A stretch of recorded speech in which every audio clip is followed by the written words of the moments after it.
Esto es A Fondo. Sean todos bienvenidos y bienvenidas a una nueva edición donde abordamos los temas más relevantes de la sociedad hondureña desde la óptica de la Universidad Nacional Autónoma de Honduras. También abordamos los temas que conciernen a nuestra alma mater.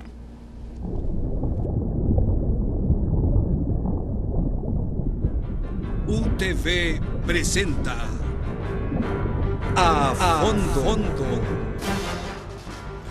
En esta ocasión vamos a hablar de un tema de mucha importancia y es que se conmemora el 56 aniversario de la autonomía de la Universidad Nacional Autónoma de Honduras, un hecho que ha marcado un antes y un después de nuestra alma mater, tomando en cuenta pues que es desde ahí cuando se logra obtener importantes logros y avances para la educación superior del país. A continuación les presentamos una pequeña nota en la cual les explicamos un poco sobre la autonomía.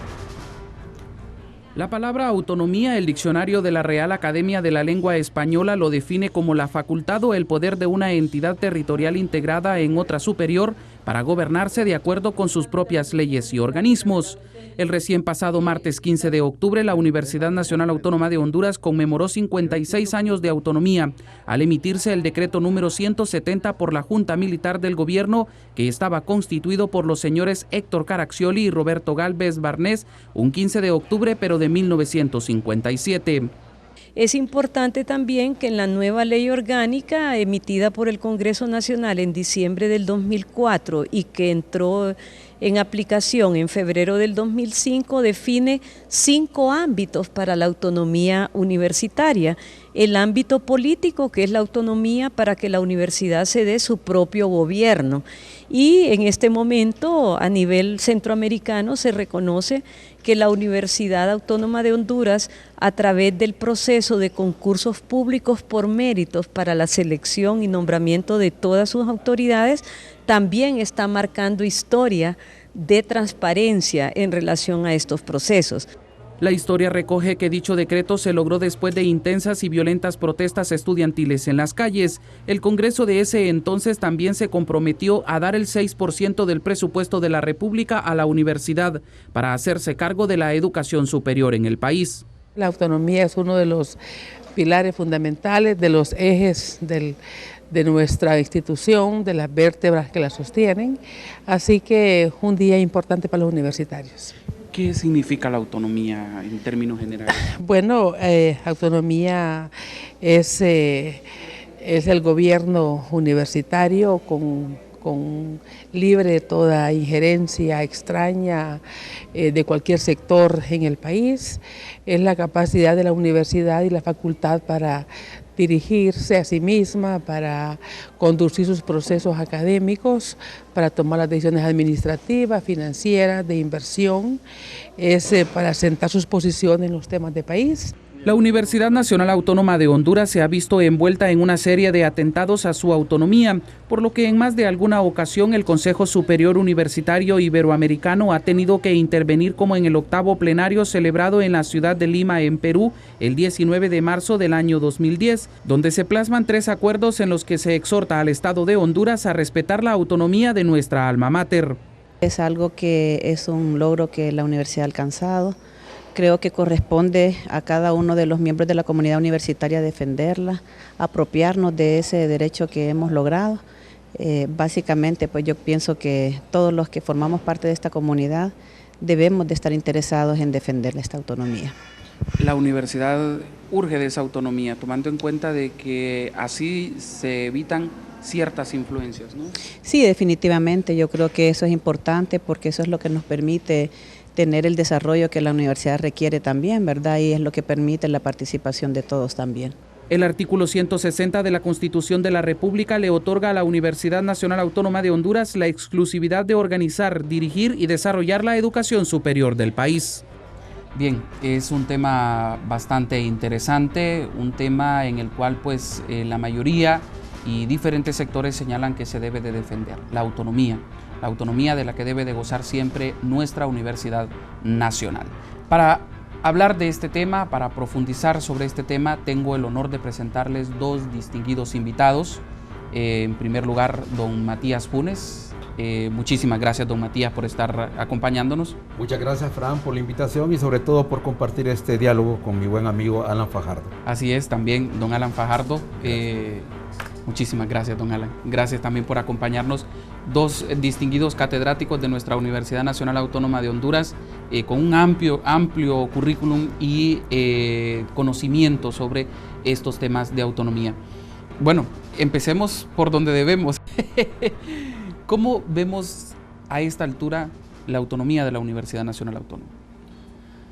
Bueno, creo que es bueno enmarcarlo en el discurso que la rectora Julieta Castellanos pronunció cuando asumió su segundo periodo, y en su discurso dijo que hay 4 características consustanciales de la universidad.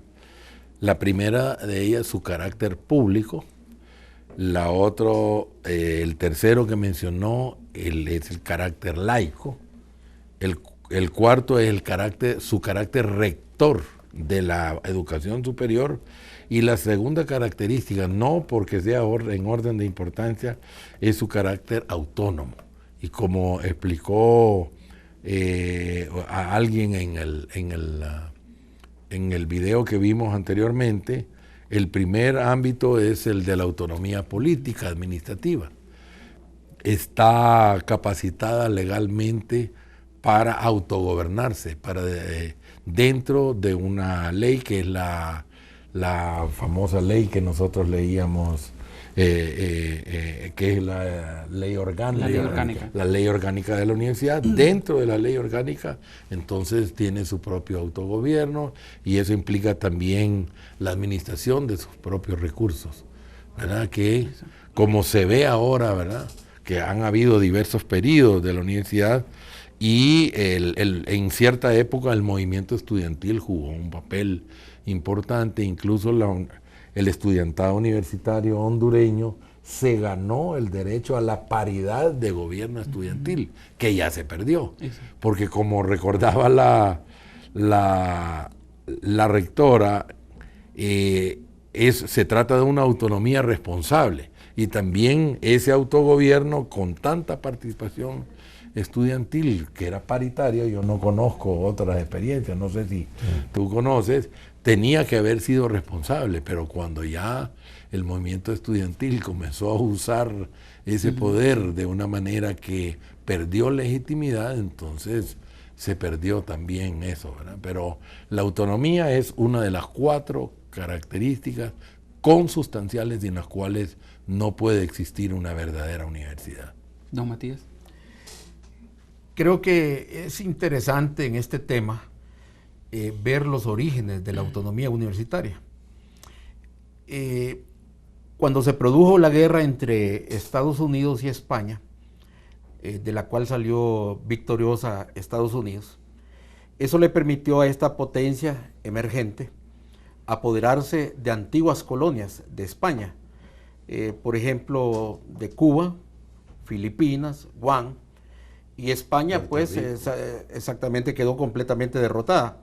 Entonces surgió un sentimiento en contra de la política norteamericana en América Latina. En 1900 un escritor uruguayo, José Enrique Rodó, publica su famoso ensayo Ariel, que será inspirador de muchos estudiantes, de muchos jóvenes en América Latina. Incluso el ensayo Ariel está dedicado a la juventud de América, así dice textualmente, a la juventud de América. Y Froilán Turzo le llamó a una revista Ariel, que en su fase final fue dirigida por el historiador hondureño Medardo Mejía, todo inspirado por este movimiento que surge en América del Sur.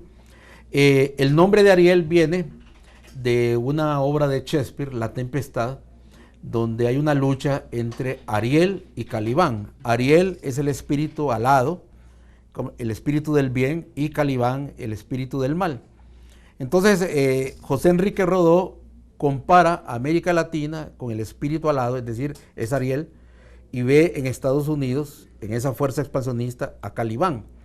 Él dice: yo admiro el desarrollo industrial de los Estados Unidos, sus avances tecnológicos, pero estoy en contra de ese afán expansionista de las altas esferas norteamericanas. Este libro, Ariel, inspiró a la juventud de aquel tiempo. José Ingenieros, un autor argentino, es autor de obras como Las Fuerzas Morales, El Hombre Mediocre, donde también exalta virtudes que sobre todo él ve en los jóvenes. Los jóvenes son depositarios de grandes potencialidades. Puede decirse que estos autores suramericanos defendieron aquella tesis del juvenilismo, o sea, el creer mucho en la juventud, que no era tan nueva, porque recordemos el testamento de Morazán, la invocación que hace a la juventud centroamericana para seguir su ejemplo. José Cecilio del Valle era un juvenilista, pero con estos autores suramericanos el juvenilismo toma fuerza. Ellos veían en los estudiantes una fuerza de cambio, una fuerza renovadora, y todas esas tendencias se van a manifestar en el famoso movimiento de Córdoba en 1918, en la Universidad de Córdoba, el famoso Grito de Córdoba, que propugnan los estudiantes de Córdoba por la autonomía de la universidad, la libertad de cátedra. Si nosotros tenemos un catedrático que no es buen catedrático, que no es capaz, ¿por qué se nos debe dar la posibilidad de quitarlo? Decían los jóvenes. Era libertad para leer libros, libertad para debatir. Entonces surge esa tendencia autonomista precisamente en la Universidad de Córdoba. Inspira a una serie de universidades en América Latina, y en el caso de Honduras, esto se viene a concretar en 1957, como se decía en la nota introductoria, pero se viene arrastrando desde allá. Hay que decir también que el contexto hondureño de aquel tiempo era favorable para que surgiese la autonomía universitaria.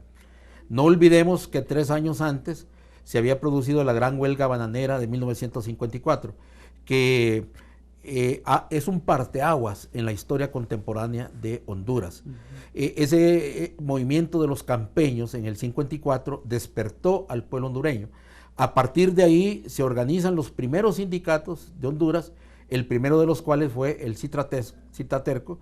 El movimiento magisterial toma fuerza, se revitaliza el movimiento estudiantil, y ese movimiento estudiantil se va a inspirar en todas estas luchas para lograr la autonomía en el 57.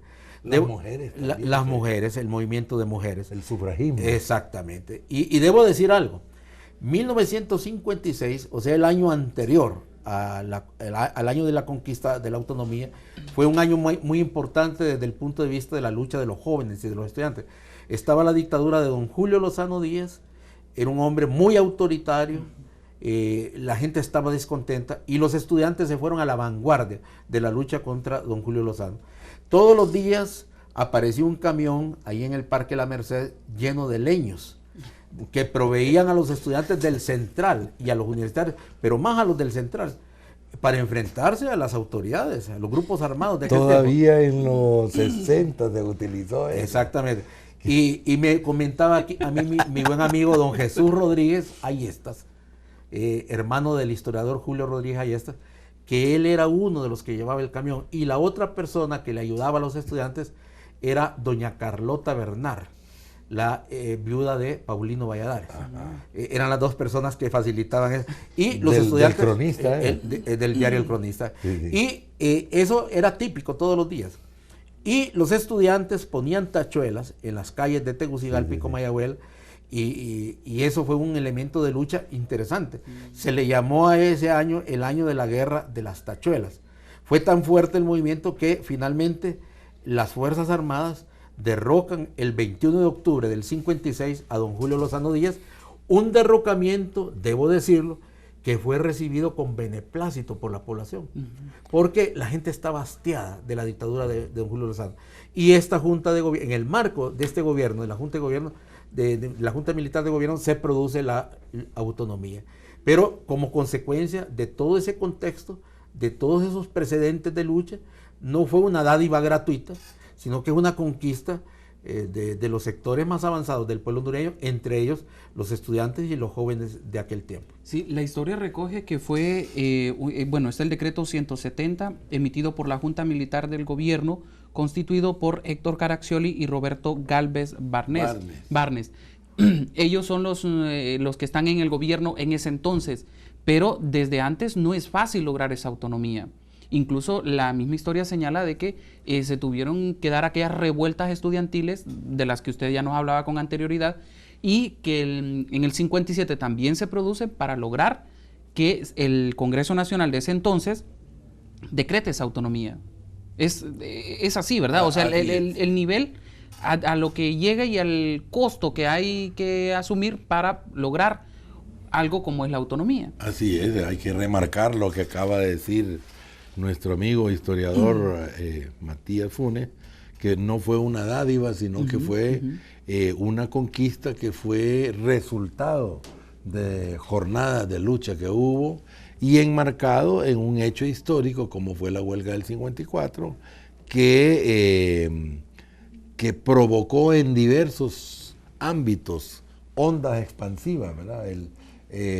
Diversos cambios, y que las élites del país vieron que no podían seguir manejando el país de la misma manera. Provocó una crisis, ¿verdad?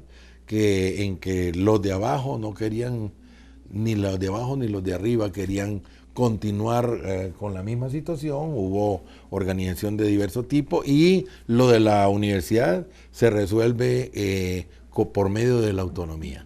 Y bien, posteriormente el cogobierno, ¿verdad? El año siguiente, ya siendo presidente el doctor Vieda Morales, ahí es donde se logra la paridad. La paridad de la que hablaba, un año después. Un año después. Pero fíjese que hay algo interesante. La Universidad Nacional, que es un desprendimiento de la Sociedad del Genio Emprendedor y del Buen Gusto, donde el padre Reyes y otros hondureños tuvieron mucho que ver en tiempos de Juan Lindo, nació autónoma. O sea, en un primer momento la universidad era autónoma. La autonomía se pierde cuando irrumpe Marco Aurelio Soto e impulsa la reforma liberal. Ellos consideran que el Estado debe tener una injerencia en la universidad. Y es más, el famoso discurso de Ramón Rosa, cuando se inauguran las clases de la universidad en 1880, Ramón Rosa dice, siguiendo a Augusto Conte, aquí no necesitamos una educación teológica basada en la creencia, los tres estadios de Augusto Conte. ¿Sí? Sí. No necesitamos una educación teológica, porque es una educación que cree en seres sobrenaturales. No estamos para eso. No necesitamos una educación metafísica, ese planteamiento de Conte, porque es una educación abstracta. Lo que necesitamos son cosas más concretas. Aquí en Honduras, decía Ramón Rosa, lo que necesitamos es una educación positiva. Ahí el positivismo. Laboratorios, ciencias experimentales, química. Incluso surgió un anuncio que yo lo vi en un periódico, me da mucha risa, en un recuadro dice, se busca inteligente, capaz de dar la clase de química en la universidad. mire la ausencia de cuadros profesionales, claro. Se busca inteligente, ¿verdad? Como providencial. Entonces ahí pierde la universidad su autonomía y recupera la autonomía que tenía en sus orígenes en el año de 1957, el 15 de octubre de 1957, después de estas luchas que brevemente hemos reseñado aquí con Alan. Sí, también el 14 de diciembre de 1845 se fundó el primer Centro de Estudios Superiores de Honduras, la Sociedad del Genio Emprendedor y del Buen Gusto, como ya lo señalaba don Matías, gracias a la iniciativa del presbítero José Trinidad Reyes, quien fungió como primer actor. A esta iniciativa se sumaron los estudiantes Máximo Soto, Alejandro Flores, Miguel Antonio Robelo, Januario Girón y Pedro Chirinos. Dicha sociedad era de carácter privado y recibió protección del gobierno del país desde el 10 de marzo de 1846 bajo el nombre de Academia Literaria de Tegucigalpa. ¿Podemos enmarcar ahí que empezó esa autonomía con ese carácter privado? Yo precisaría que siguiendo los conceptos que actualmente se usan, no sería una entidad privada, sino que no gubernamental, ¿verdad? Exactamente. Porque era algo autónomo del Estado, gestionado por una entidad de la sociedad civil, pero no tenía un propósito de lucro, ¿verdad? Por lo tanto, no era lo que ahora entendemos privado, ¿verdad? Tal vez en el momento se consideraba privado, pero no es en la acepción que se le da a la palabra privado actualmente, que es algo que hay que pagar y que su propósito es generar ganancia para los dueños, sino que era como el nombre lo decía, Sociedad del Genio Emprendedor y del Buen Gusto. Y además de élite. Sí. Además, los estudios eran muy limitados. Casi se fincaban en la abogacía, estudiar derecho, y en filosofía, pero con un marcado acento teológico. Tanto es así que cuando Ramón Rosa se convierte en un alto funcionario en el gobierno de su primo hermano, Marco Aurelio Soto, él dice, en Honduras no necesitamos filósofos, por lo menos en este momento. Vale más un telegrafista que un filósofo. Es decir, la visión positivista. Sí. Y lo dice un hombre que era estudioso de la filosofía. Sí. Pero él considera que es más urgente para Honduras preparar gente que sepa de bosques, que sepa de minas. Recuérdese el auge minero con la reforma liberal, y que sepa de cosas concretas que tienen que ver con el progreso material del país. Así es. Bien, este es momento de hacer una pequeña pausa, para retomar más adelantito este tema siempre de la autonomía, así que les invitamos a que continúen. Está bien interesante el tema.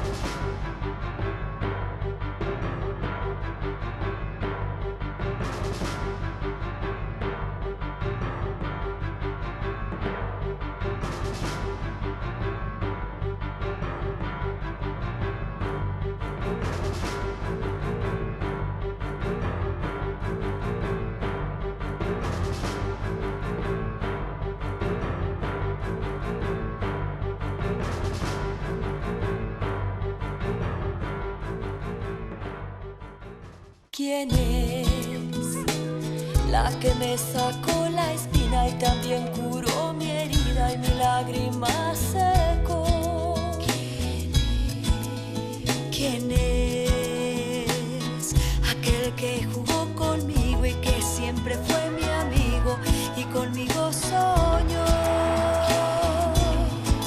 ¿Quiénes son los que ahuyentaron mis miedos, mostrando que el fantasma nunca existió?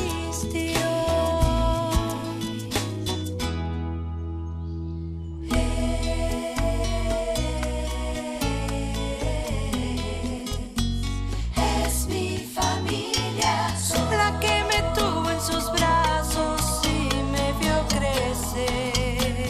Son mi familia, son ellos los que me quieren y los quiero yo. Somos familia. ¿Quién es la que me sacó la espina y también curó mi herida y mi lágrima secó? ¿Quién es? Continuamos con nuestros invitados hablando de este tema de la autonomía, de la cual pues después de 1957 la Universidad Nacional Autónoma de Honduras goza. Una autonomía que ha sido o se ha intentado en varias ocasiones, incluso el año pasado tuvimos este problema de que se ha querido vulnerar una autonomía que le han querido caer. ¿A qué no le han querido caer en este país, verdad? Supieron lo del placazo de hoy, ¿verdad? Ah, también. Bueno, sí, esa es nueva, ¿verdad? Decreto de emergencia porque no hay placas en el país. Entonces, bueno, hay que comprarla. Hay que comprar placas, ok. Entonces, el Consejo Universitario salió en defensa, digámoslo así, y a estar alerta a una posible intento, una posible intención de quitarles autonomía a la universidad. El artículo 160 de la Constitución de la República le otorga a la universidad esa autonomía y la hace responsable de manera exclusiva de la educación superior del país. Y es el 19 de enero del año 2011 cuando en una última sesión del Congreso Nacional se presentó de manera intempestiva el anteproyecto de reforma constitucional a los artículos 156, 159, 160 y 163 de la Constitución de la República, donde se le quita prácticamente esa responsabilidad a nuestra universidad. ¿Hasta dónde debemos de defender esa autonomía que se le dio a la universidad en 1957? Don Alan. Bueno, como decíamos al inicio, no es posible realmente en los tiempos modernos el ejercicio de las funciones de la universidad sin autonomía, ¿verdad? Si estuviera interviniendo, imagínense ustedes con la calidad de Estado que tenemos y de gobiernos que hemos tenido, que estuvieran llenando de activistas la universidad, poniendo no los mejores docentes, sino que el que es más apegado al partido de turno, sería algo desastroso para la producción de conocimiento, para cumplir las tres funciones, ¿verdad?, de docencia, de investigación y de vinculación, universidad-sociedad, que antes llamábamos extensión universitaria, porque así se le llamó en la reforma de Córdoba. Exactamente. Entonces, y yo quiero asociar esto con un tema al que somos afines, porque ambos fuimos dirigentes estudiantiles en la universidad, ¿verdad?, que es el tema de la ciudadanía estudiantil, ¿verdad?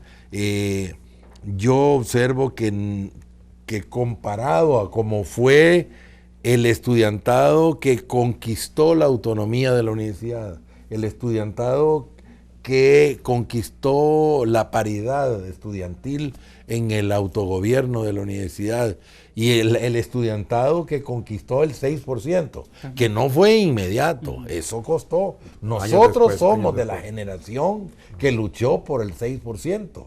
Perdimos la cuenta de cuántas manifestaciones hicimos, ¿verdad?, para exigiendo el 6%, para que hubiera una real autonomía administrativa financiera, para que no nos estuvieran regateando el presupuesto, si hacen esto, si no hacen esto, les doy tanto, ¿verdad? Entonces, sino que constitucionalmente se fijó una partida global de 6% que la universidad decide cómo la invierte, ¿verdad? Entonces, pero eso fue acompañado de algo que yo insisto en que llamemos la ciudadanía estudiantil, es decir, cómo el conglomerado de estudiantes, muchachos, muchachas y algunos no tan muchachos ni muchachas, que se ven a sí mismos, cobran conciencia de que son sujetos de deberes y derechos e influyen, tienen participación y ejercen una función junto con los otros miembros de la comunidad universitaria, trabajadores, autoridades, docentes, ¿verdad? Y de esa manera influyen en el gobierno de la universidad, y llegamos a lo que la rectora ha llamado una autonomía responsable, ¿verdad? De tal manera que usamos la autonomía para los fines para los cuales fue creado, y logramos consolidar en la universidad, en lo que ya es la mejor entidad de educación superior en el país, ¿verdad? Y que se va viendo en todos los campos, ¿verdad? Lo que más se ve es lo de la infraestructura, los edificios, ¿verdad? Es lo que se ve, pero eso solo es la punta del témpano del iceberg, porque debajo hay todo un trabajo de otro tipo que a medida que ya las autoridades ya se van eligiendo como se tienen que elegir, vamos a seguir avanzando, y ahí es necesario promover el ejercicio de la ciudadanía estudiantil para el cumplimiento de esas tres funciones básicas de la universidad. En pocas palabras, la autonomía es vital, es fundamental en este proceso de enseñanza de la educación superior del país. Definitivamente, hay que preservarla, hay que defenderla. Y ha habido momentos difíciles para la autonomía universitaria. Recordemos que la tradición de Honduras es la de ser un país autoritario. Aquí no hemos construido un sólido Estado de Derecho. La institucionalidad es sumamente débil y frágil. Se dice, y yo comparto ese criterio, que Honduras es un país con una gran cantidad de instituciones, pero con una débil institucionalidad, que son dos cosas distintas. Exacto. Entonces aquí, por ejemplo, los militares históricamente han tenido mucho poder. Fíjese que la excepción en cuanto a golpes de Estado fue la del golpe del 21 de octubre del 56. Yo le decía hace un rato que fue visto con beneplácito por la población, dado el contexto en que se produjo. Pero los golpes posteriores, de una u otra manera, vulneraron, en cierta forma, la autonomía de la universidad. Quizá el del 4 de noviembre de diciembre del 72 también fue otro. Sí, que vino el proceso reformista. Correcto. Aunque el actor fue el mismo, López Arellano, sí. pero con un gobierno completamente distinto al del 63. Pero sí respetó la autonomía universitaria. Respetó la ¿no? autonomía universitaria, sí. Y jugó un papel en el proceso de reforma a la universidad. Un papel importante en Sí, el proceso sí. de reforma. Pero aquí llegaron a tener tal poder los militares que para ser rector muchas veces había que ir a tocar las puertas de los cuarteles para recibir el aval de los militares. Y eso eso de alguna manera pues va en contra de la autonomía de la universidad. También ha habido fuerzas internas que de alguna manera han tratado de deslegitimar y debilitar la autonomía. Por puro interés. Por puro interés. Momentos, por ejemplo, coyunturales en la historia de la universidad, en que un estudiante recién egresado, sin méritos académicos, de pronto lo veíamos impartiendo cátedra, solo por clientelismo político, por ser seguidor o dirigente del frente que estaba en el poder en ese momento. Entonces hubo un deterioro académico de la universidad ostensible. Yo recuerdo, y no hace muchos años, que el promedio general de la universidad llegó a ser de 38.5%. El índice académico. El índice general. Promedio general. Promedio general. O sea, dividiendo las notas de todos los alumnos Claro. entre el número, O sea, nos daba pesado, 30. Insuficientado incluso. Sí, insuficiente. Ya un alumno que estuviese más o menos en el rango del 50, 55, era brillante, ¿verdad? De los mejores. Hasta podía responder al anuncio del periódico. Del periódico. Persona Inteligente. inteligente. Exacto. En ese sentido yo creo que se ha superado mucho la situación. Claro, hay que mejorarla bastante, pero llegamos a tener una universidad hundida en la crisis realmente. Crisis ética, crisis académica, crisis administrativa, crisis financiera. Una crisis global la que había en la universidad. Me parece que la universidad se ha superado mucho en los últimos momentos y tiene que seguirse superando. Para Incluso- mí el símbolo de eso, de ese pasado reciente que estamos superando, es el edificio C3 de la universidad, que el estudiantado le llama Titanic. No sé si tú lo has ido a ver alguna vez. No sé cuál No, es. no sabe cómo le llama. No. Titanic. Porque se estaba hundiendo. Ah, el sí, que sí. está cerca de donde está la Facultad de Arquitectura. Así es, sí. Sí, es No, cierto. yo lo Es veo cierto. como un símbolo, Un símbolo. de la universidad de la que estamos saliendo ahora, Exacto, con exacto. estos periodos de la rectora Claro. Castellanos. Sí, bueno, y como les señalaba en esta información que tenemos, el 19 de enero del 2011, hace 2 años, también se intentó vulnerar una vez más la autonomía de la universidad. Y es ahí donde vemos que tiene que 19 salir de todo- enero. el 19 de enero del 2011. Ajá, Ahí se sí. introdujo un decreto al Congreso Nacional para reformar el 156, el 159, el 160 y el 163 Sí. de la Constitución de la República, que básicamente es ahí donde está sustentada la base de la autonomía de nuestra universidad. ¿Qué nos deja a entender esto? ¿Cuál es el trasfondo de todo esto cuando, a esta altura en tiempos modernos donde debemos de decir la autonomía, ya ni debemos de hablar pues de estar vulnerando una autonomía de una universidad? ¿Qué nos deja a entender? ¿Qué denota todo esto? Yo pienso que debería de ser uno de los consensos nacionales, ¿verdad?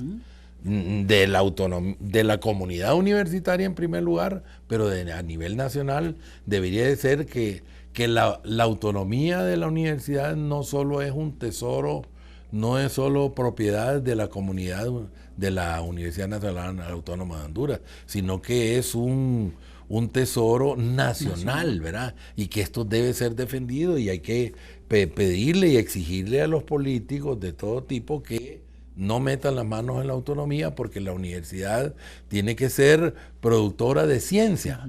Hay una noticia al respecto muy buena, que quizá el científico vivo más laureado de Honduras, el doctor Salvador Moncada, va a venir por un contrato entre la Universidad de Manchester y la Universidad Autónoma de Honduras.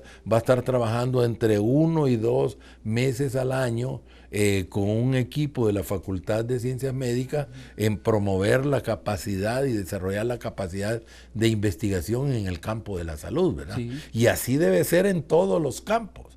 Medicina y ciencias de la salud en gran medida va a la vanguardia en esto, pero todas las facultades debemos emularnos entre nosotros para producir ciencia, promover la Academia Nacional de Ciencias y que tenga sus distintos capítulos y producir conocimiento científico que esté vinculado a las necesidades de la sociedad, incluyendo, pero no exclusivamente, el mercado, ¿verdad? Para que Honduras, que algunos lo ven y lo dicen que es un país chiquito, dicen. Ustedes han escuchado, ¿verdad? Sí. Y Honduras no es un país pequeño. Geográficamente, en todo caso, es el más grande de los pequeños o el más pequeño de la... Si nosotros partimos una lista de todos los países del mundo en orden de tamaño geográfico, Honduras está exactamente en medio. Digamos que son 200, es el 99.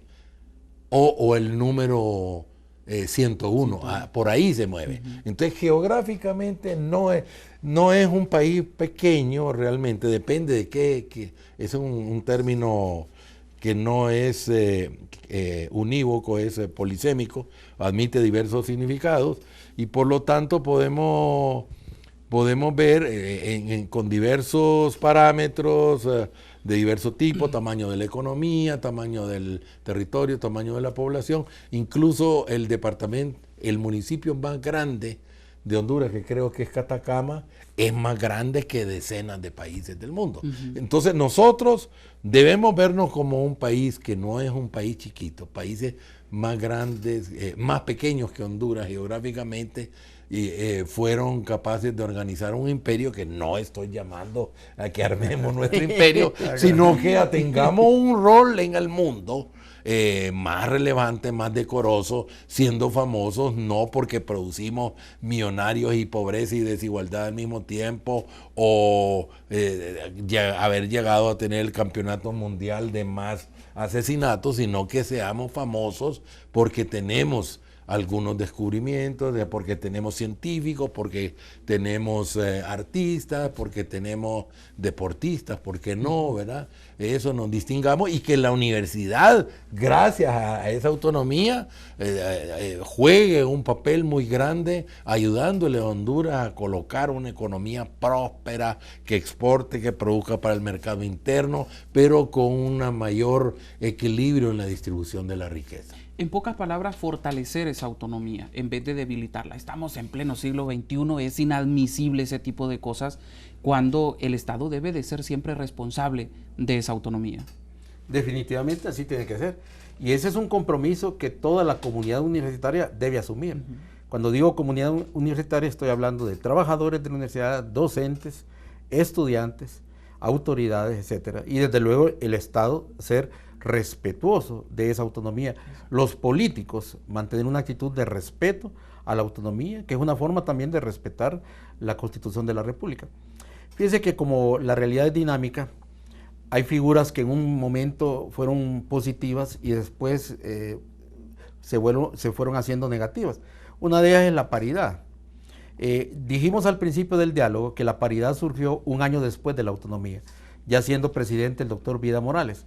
En un primer momento... Fue dirigente estudiantil. Fue dirigente estudiantil, sí, de la FEU, presidente de la FEU. Sí. En un primer momento la paridad desempeñó un papel positivo.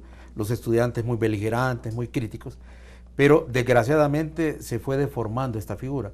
Y en un momento en que la paridad se convirtió en una figura favorable a la corrupción, a la venta de votos, sí, a conseguir plazas, como lo decía antes, y entonces a bajar el nivel académico, a bajar el nivel académico, exigir que no fueran tan exigentes los maestros. Lo que antes decía cuando era al revés al principio, pésimos estudiantes aparecían de la noche a la mañana convertidos en flamantes catedráticos, sí, de la universidad, sin ninguna credencial académica que los avalara. Entonces se deformó. Para mí, que vengo del movimiento estudiantil al igual que Alan, en un principio se me hacía difícil aceptar esto de que desapareciese la paridad, que uno crece con ciertos dogmas, ¿verdad? Entonces, pero después comprendí que lo que fue positivo en un primer momento, después se convirtió en una traba. Y uno de los cambios que hubo en la universidad fue que desapareciera la paridad. Y ahora hay más exigencias, por ejemplo, para ser dirigente estudiantil. Una persona que ande bajo el 80% no puede tener un puesto directivo en la universidad. Antes, y debo decirlo así muy claramente, hubo estudiantes de todos los signos ideológicos que convirtieron el movimiento estudiantil en un modus vivendi. Exacto. Estudiantes que eternizaban en la universidad.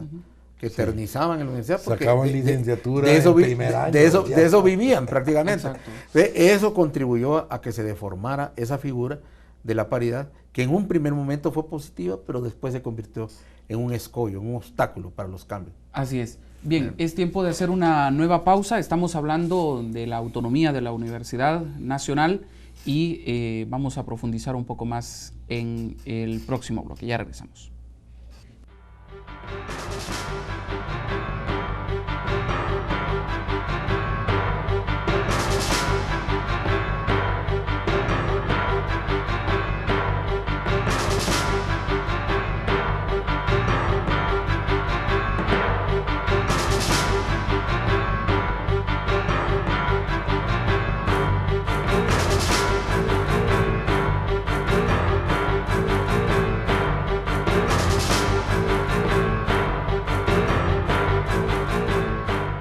Del amor yo soy lo que queda en ti, lo que no se fue, lo que nacerá. Dame un nombre a mí que yo quiero ser. Del amor la voz que tú escucharás cuando llore al fin para respirar. Sin un nombre no soy nada. Yo soy Juan, María, Pedro. Para que cuando crezcan tengan derechos, registremos a nuestros niños. Yo soy todo el amor que tú me des. Del amor la voz que tú escucharás cuando llore al fin para respirar. Estamos hablando del tema de la autonomía de nuestra Universidad Nacional y para eso nos están acompañando don Matías Funes y don Alan Fajardo, ambos catedráticos de nuestra universidad. Tenemos reacciones de algunos estudiantes que nos dan su punto de vista sobre el tema de la autonomía. Queremos que ustedes pues vean, escuchen a algunos de ellos y que podamos hablar, también compartir este tema con nuestros estudiantes de la máxima casa de estudios del país. Vamos primero con Grecia Lozano. Ella nos da su punto de vista sobre el tema de la autonomía. La Universidad Nacional Autónoma de Honduras y el tema de la autonomía son tópicos bien sensibles a la hora de revivir la memoria histórica en el tema de la educación. Sabemos que por mucho tiempo, a sus inicios, la universidad estuvo intervenida pues, por el clero y por todo este tipo de cuestiones que sesgaban el conocimiento y lo sectarizaban para grupos nada más de la sociedad hondureña. El tema de la autonomía universitaria, pues yo creo que nos revive la memoria con sangre, porque sabemos que fueron muchos maestros, estudiantes y autoridades progresistas que impulsaron lo que ahora conocemos y lo que ahora estamos disfrutando los estudiantes, los y las estudiantes. Entonces, en ese sentido, yo creo que recordar y revivir la memoria histórica, pues, es dejar estas personas vivas en la memoria de la universidad y en todo el progreso que ahora vemos. Y lógicamente pues es otra forma de insertarle al estudiante en su mente que tiene que seguir defendiendo la autonomía de la universidad, cueste lo que cueste, porque es un proceso que nos ha tardado años en lograr. Y bueno, una cuestión muy armoniosa, muy feliz y sobre todo sabemos que es un gran reto mantener la autonomía. Eso te quería consultar sobre la defensa. ¿Se debe de continuar defendiendo la autonomía? Indiscutiblemente el contexto de la sociedad hondureña nos da la respuesta y es sí. los estudiantes, los profesores, las autoridades, trabajadores de esta universidad tienen que seguir defendiendo la autonomía universitaria, porque somos la máxima casa de estudios que tiene los mejores niveles de educación y que tiene que seguir supervisando las demás instituciones que hasta este momento no han comprobado su capacidad para tener una autonomía responsable. Entonces nosotros sí tenemos que seguir manteniendo la autonomía de la Universidad Nacional y la supervisión de esta máxima casa de estudios sobre las otras instituciones de educación superior. Bien, ahí tenemos a Grecia Lozano, estudiante de la carrera de Derecho de nuestra universidad. ¿Cuál es su opinión? ¿Qué opinan de este comentario, de este análisis que ella ha hecho sobre este tema? Me parece muy acertado el análisis que hace Grecia. Muy joven ella, pero muy analítica. Y hay algo que yo quisiera señalar, así muy puntualmente. La importancia, decía Grecia, de la memoria histórica. A veces se nos olvida o no hemos escudriñado cuál es el origen de algunas conquistas que nos benefician. Creemos que son cosas que cayeron del cielo como de manera providencial, como maná, y no que costaron realmente. Ella, una persona muy joven, reconoce que esto es producto de una lucha histórica que costó bastante, incluso habló de sangre, de esfuerzos, de sacrificios. Es interesante oírlo, sobre todo de labios de una persona tan joven como es Grecia, y yo creo que eso es lo importante, ¿verdad? La propia universidad debe analizar su historia en distintas cátedras. Esto debería ser como un eje transversal para que la comunidad universitaria en su conjunto, sobre todo los estudiantes, comprendan la importancia de la universidad. Es una universidad pública. El carácter público debemos defenderlo, el carácter laico de la universidad, como insiste la rectora Julieta Castellanos, debemos defenderlo, y desde luego la autonomía de la universidad debemos defenderlo, con todo lo que implica la autoadministración de la universidad, la libertad de cátedra, que es tan importante. En la universidad deben analizarse todas las corrientes de pensamiento filosófico, político, y allá cada quien que seleccione la que mejor le parezca, pero debe ser una institución amplia, no sectaria, y en ese sentido el recordar la memoria, el tener presente la memoria histórica, como decía Grecia, es fundamental.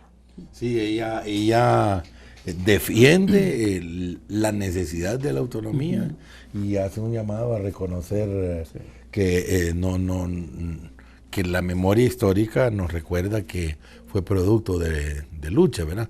Yo siempre digo que las conquistas sociales y la autonomía es una conquista de la sociedad hondureña, son como la agricultura. Uno no puede cosechar sin haber sembrado.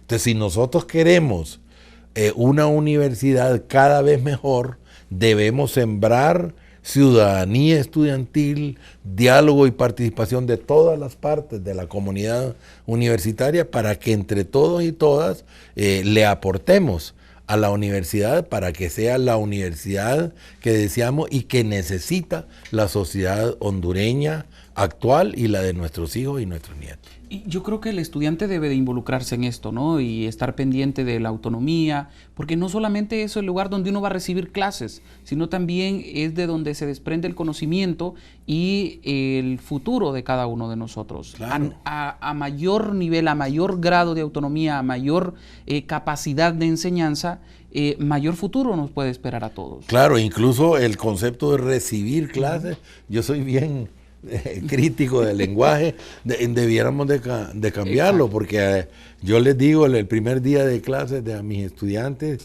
que aquí no vienen a recibir, pero sino que vamos a construir conocimiento entre ambos. Entonces debería ser un concepto de tener clases o otro tipo de concepto que le abra espacio a la participación estudiantil. Nosotros fuimos muy inquietos en eso, ¿verdad? Y muy activos. ¿Sí?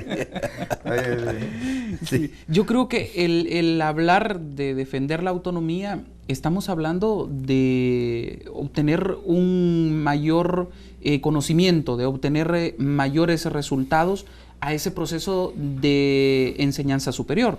¿Podemos analizarlo desde esa perspectiva? Sí, desde luego. Se dice insistentemente que vivimos la era del conocimiento. Se habla de una revolución del conocimiento. Entonces, es lamentable que... Pero en Honduras no se han dado cuenta. A eso vamos.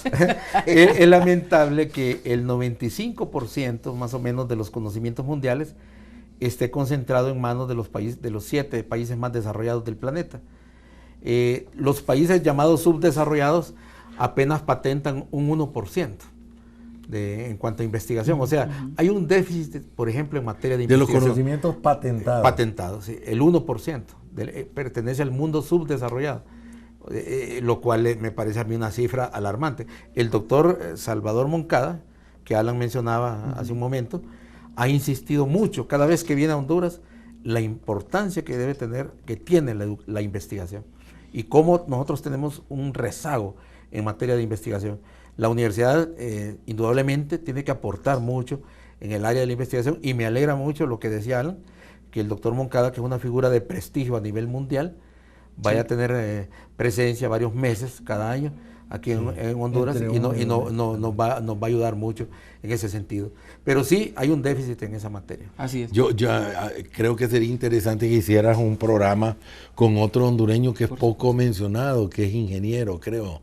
No sé si civil o mecánico o qué, que hizo un invento, desarrolló un invento que se le llama popularmente, los fontaneros del SANA le llaman válvula lechuza, que actualmente tiene aplicaciones en aeronáutica, en medicina, en cirugía, que es una válvula que separa gases de líquidos, y que él la desarrolló para que su mamá, según la historia, no sé si sea leyenda urbana o qué, para que su mamá no pagara como agua el aire que se acumulaba en la cañería, y que cuando había un corte de agua, cuando venía después el agua, a los 2, 3 días, o cuando el SANA decidiera ponerle agua, entonces ese aire era empujado por el agua que venía detrás, pasaba por el contador, como pasa ahora a la gente, y el contador lo registra como agua,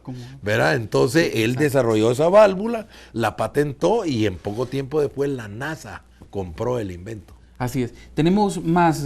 Cintia Arteaga es estudiante de matemáticas de nuestra universidad y también nos da su punto de vista sobre el tema de la autonomía.